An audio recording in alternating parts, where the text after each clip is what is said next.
Right, welcome back, everybody. Let's talk some results now, and particularly Transnet. Having a look at Transnet's result, their first half profit fell 25% after finance costs rose, and the state-owned enterprise ports and rail operators write-downs of older equipment actually more than doubled. Now, having a look at Transnet, however, revealing some positive results about their drive to move cargo by train as opposed to rail.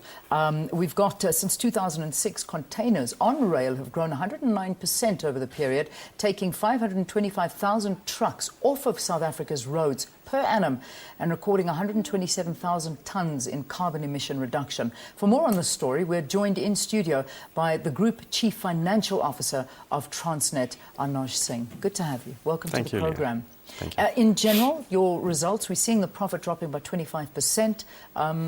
Just talk us through them.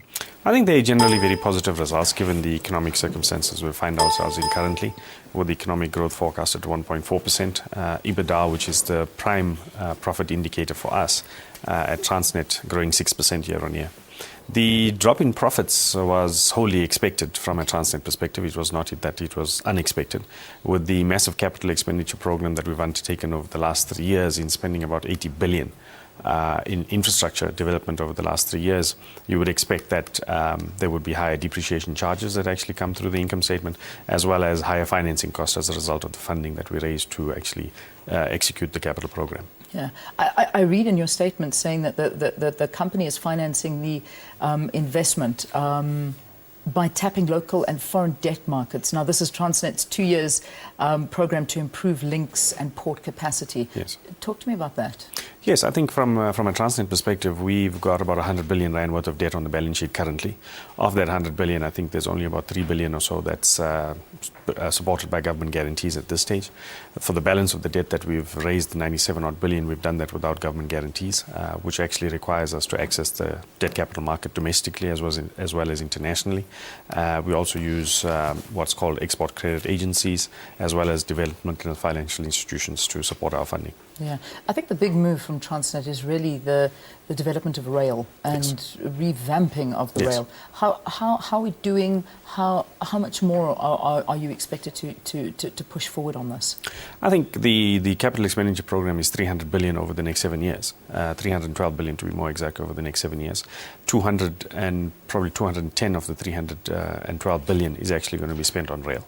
And that will go by and large to address the underinvestment in rail over the past 20 years. Yeah, and it is a big move to get off the roads and onto the rails. Yes. I mean, I read some figures here, taking 525,000 trucks off of the roads and recording 127,000 tonnes in a carbon emission reduction. Yes. Aims and goals to reduce this even further?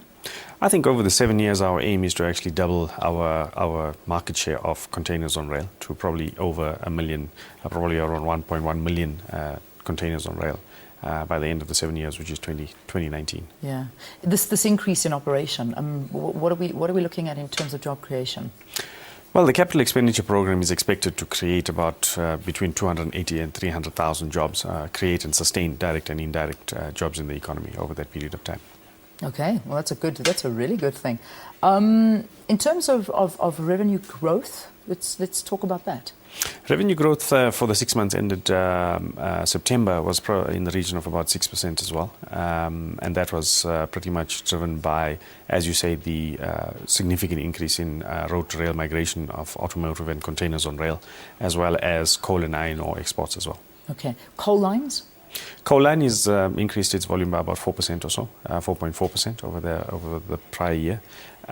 We expect the coal line volumes to increase for the full year to about 75 million tonnes of export coal, which is about a 9% improvement on the prior year. Yeah, I mean, you've signed a massive deal with BHP Billiton. Yes. It's really, I mean, it's what, 24 billion. 24 billion. But you've got other deals in the pipeline, I think. Yes, there's about 28 other customers that need to actually be onboarded as well on a similar contract as BHP.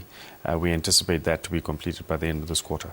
All right, well, big things happening with Transnet, but in a nutshell, results not above expectations, not below expectations, within expectations. And Anoj Singh talking to us here. Anoj is the Group Chief Financial Officer of Transnet. Thank you very, very much for talking to us here on Morning Live. Thank you, Leanne.